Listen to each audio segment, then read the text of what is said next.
बिस्मिल्लाहिर्रहमानिर्रहीम नहमदुहु व नुसल्ली अला रसूलिहिल करीम अम्मा बाद फ़ाउज़ बिल्लाहि मिनश्शैतानिर्रजीम बिस्मिल्लाहिर्रहमानिर्रहीम वमन अहसनु क़ौलन मिम्मन दआ इलल्लाह व अमिल सालिहा व क़ाल इन्ननी मिनल मुस्लिमीन सदक़ल्लाहुल अज़ीम। मोहतरम ख़वातीन हज़रात और प्यारी बहनों, अल्लाह ने हम सबको हुज़ूर अकरम सल्लल्लाहु अलैहि वसल्लम की उम्मत में पैदा फरमाया। यह अल्लाह का हमारे ऊपर बहुत बड़ा एहसान है। खुदा की कसम, इसके ऊपर हम जितना भी अपने परवरदिगार का शुक्र अदा करें उतना ही कम है, उतना ही कम है। ये मैं एक छोटा सा वाक़या आपको सुनाऊं इसी के ऊपर। एक बहुत बड़े अल्लाह वाले थे, फ़कीर किस्म के इंसान थे, बिल्कुल सादा मिजाज इंसान। रास्ते में बैठे हुए थे सड़क के किनारे पर और फटे पुराने कपड़े ओढ़ रखे थे अपने जिस्म के ऊपर। पाँव में जूते चप्पल भी नहीं थे, खाने के लिए कुछ खाना पीना भी उनके पास नहीं था। लेकिन उनकी ज़बान से एक चीज़ निकल रही थी, अल्हम्दुलिल्लाह अल्हम्दुलिल्लाह, अल्लाह तेरा शुक्र है, अल्लाह तेरा शुक्र है।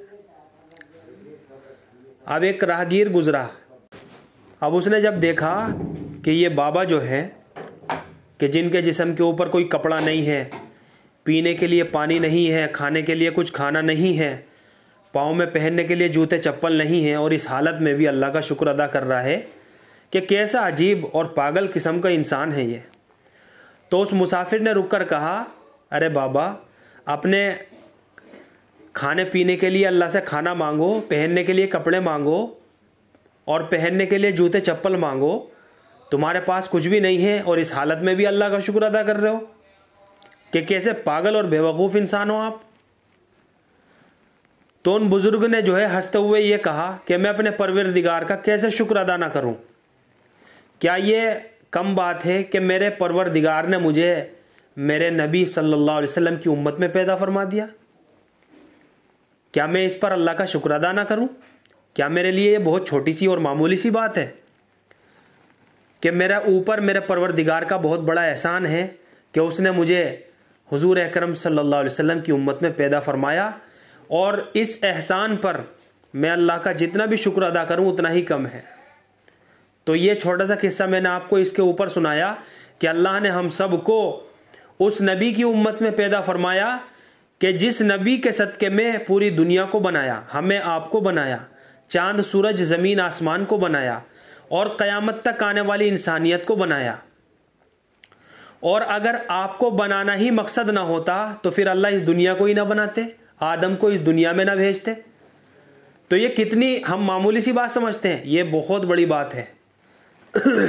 एक तो ये शुक्र अदा करना है, और दूसरी बात यह है कि हमारे नबी सल्लल्लाहु अलैहि वसल्लम आलमी नबी हैं, और जैसे हमारे नबी आलमी हैं आपकी उम्मत भी आलमी है।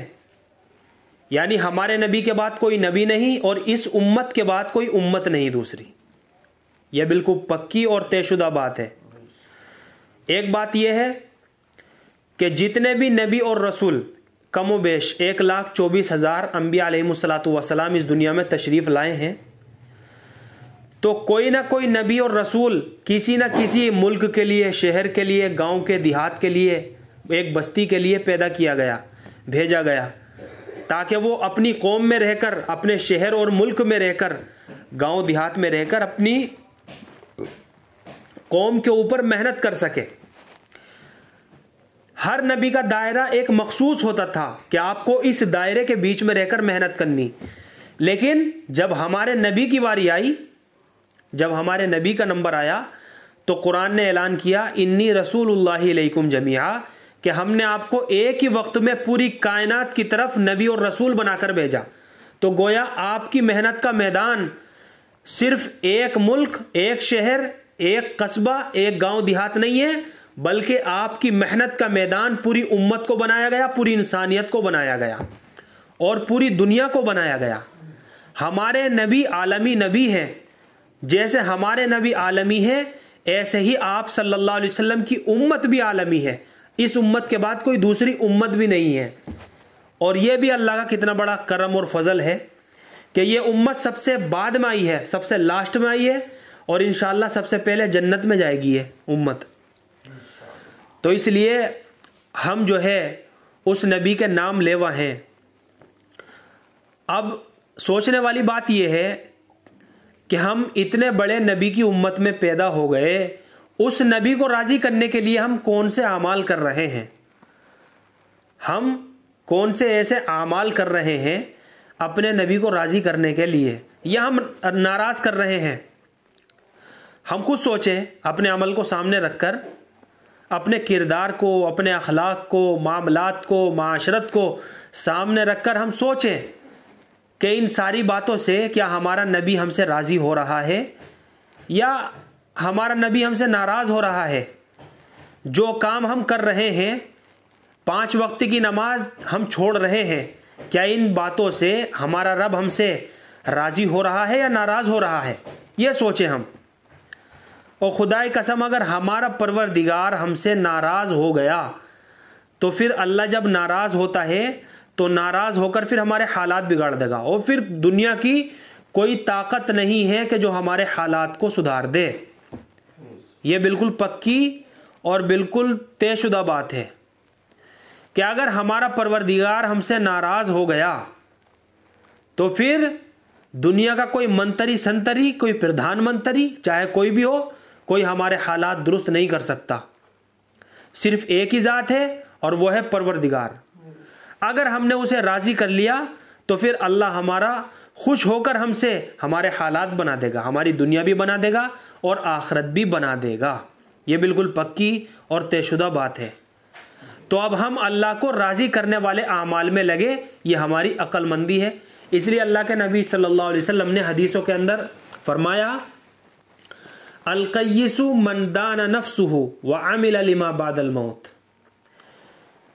कि अक्लमंद, बाशऊर और होशमंद इंसान वो है, माइंडेड, इंटेलिजेंट वो इंसान है कि जो अपनी दुनिया से आखिरत बना ले, दुनिया से फ़ायदा उठा ले और वो अमल करे जो मरने के बाद उसके काम आए। ये है अक्लमंद इंसान। आज हम अक्लमंद किसको समझ रहे हैं कि जो घर, गाड़ी, बंगले खरीद रहा है, एकड़ से एकड़ जगह खरीद रहा है और बंगले बना रहा है, अच्छे अच्छे मकान बना रहा है, इसको हम अक्लमंद समझ रहे हैं। यार कितना अक्लमंद इंसान है। अभी पिछले साल तो इसने एक घर बनाया था, लेकिन अब दूसरे साल में फिर एक घर बना लिया। कितना अक्लमंद है, ये कितनी अक्लमंदी से काम ले रहा। हम इसे अक्लमंद समझ रहे हैं, हालांकि अगर अभी मौत आ गई ना, अभी छोड़ के जाएगा। ये जो है वारिस, ये सब उनके लिए छोड़ जाएगा। मौत पे सब खत्म। अब मुझे ये बात बता दो कि ये जो मरा है, इसने जो घर, गाड़ी, बंगला बनाया है, ये 4 करोड़ में, 5 करोड़ में, क्या ये अपने साथ अपनी कब्र में ले जाएगा रखकर?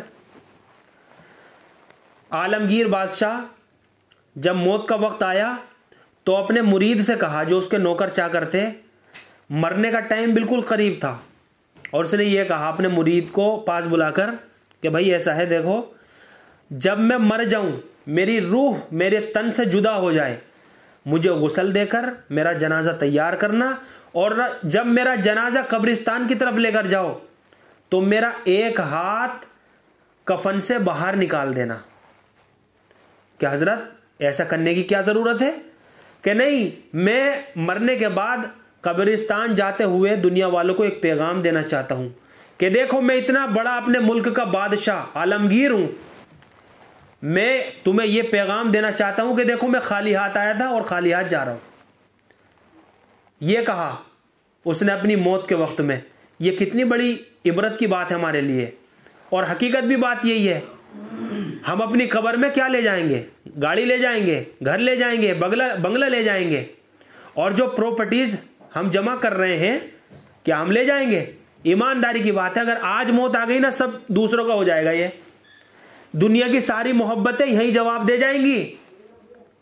यहां तक कि अगर किसी औरत का भी इंतकाल होता है ना, तो जितने भी मोहब्बत के नाम लेवा होते हैं, नाम जो है कहते हैं कि हम मोहब्बत करते हैं, हम इतनी मोहब्बत करते हैं, अगर किसी औरत का इंतकाल होता है ना, तो नहलाने से पहले, गुस्ल देने से पहले कान के बूंदे तक निकाल लेते हैं अगर सोने का कड़ा पहना हुआ होता है ना कंगन औरत ने, तो हाथ से वो कंगन भी निकाल लेते हैं, मर्द के हाथ से घड़ी निकाल लेते हैं, जेब में अगर पर्स होता है तो सारे पैसे निकाल लेते हैं। ये कैसी मोहब्बत है?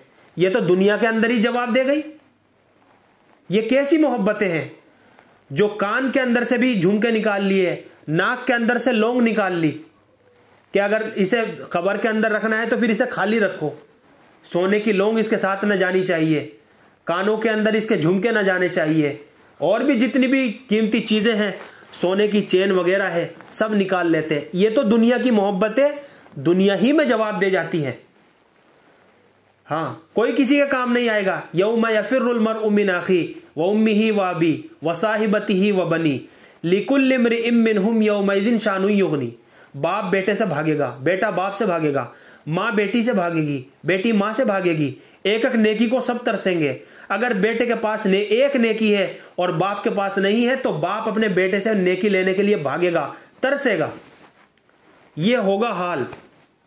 और वहां कौन किसके काम आएगा? कोई भी नहीं आएगा सिवाय मुहम्मदुर रसूलुल्लाह के, जिनके हम नाम लेवा है, अल्लाह के नबी सल्लल्लाहु अलैहि वसल्लम के।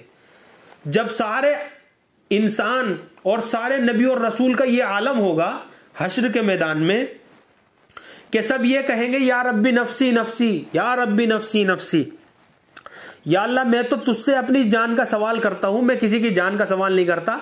ना तो मैं तुझसे अपनी बीवी का सवाल करता हूं, ना बेटी का सवाल करता हूं, ना खाला का, ना भांजा, किसी का सवाल नहीं करता। बस या अल्लाह या रब्बी नफसी नफसी, बस मेरी जान बचा ले, मेरी जान बचा ले। सारे नबियों की यही सदा होगी। सारे हश्र के मैदान में जितने आदमी खड़े होंगे सबकी यही सदा होगी, यही आवाज होगी कि बस मेरी जान बचा, मेरी जान बचा। लेकिन एक आवाज निकलेगी, या रब्बी उम्मती उम्मती, या रब्बी उम्मती उम्मती। और वो आवाज किसकी होगी आप जानती हैं मोहतरम खवातीन। ये आवाज है हजरत मुहम्मदुर रसूलुल्लाह सल्लल्लाहु अलैहि वसल्लम की, जो अपनी जान के लिए और अपनी बेटी फातिमा के लिए सवाल नहीं करेंगे। फातिमा, हजरत फातिमतुज़ ज़हरा रजी अल्लाह ताला अन्हा, जो जन्नत की औरतों की सरदार हैं और 24 साल की उम्र में इंतकाल हो गया और फक्र फाके के अंदर जिंदगी गुजार कर चली गई। पूरी कायनात के सरदार की बेटी, हजरत अली की बीवी, कितनी खूबसूरत जोड़ी थी हजरत अली और फातिमा की। लेकिन इस जोड़ी को भी टूटना पड़ा और कितनी कम उम्र में, 24 साल की उम्र में हजरत फातिमा चली गई। इस उम्मत को पैगाम देकर चली गई कि मैं मोहम्मदुर रसूलुल्लाह की बेटी हूं तो क्या हुआ, मौत तो एक दिन मुझे भी आनी है। मैं मोहम्मदुर रसूलुल्लाह की बेटी हूं तो क्या हुआ, कब्र के अंदर सवाल जवाब तो मुझसे भी होने हैं। और जब कब्र से कहा गया, हजरत फातिमा रजी अल्लाह ताला अन्हा का जब इंतकाल हुआ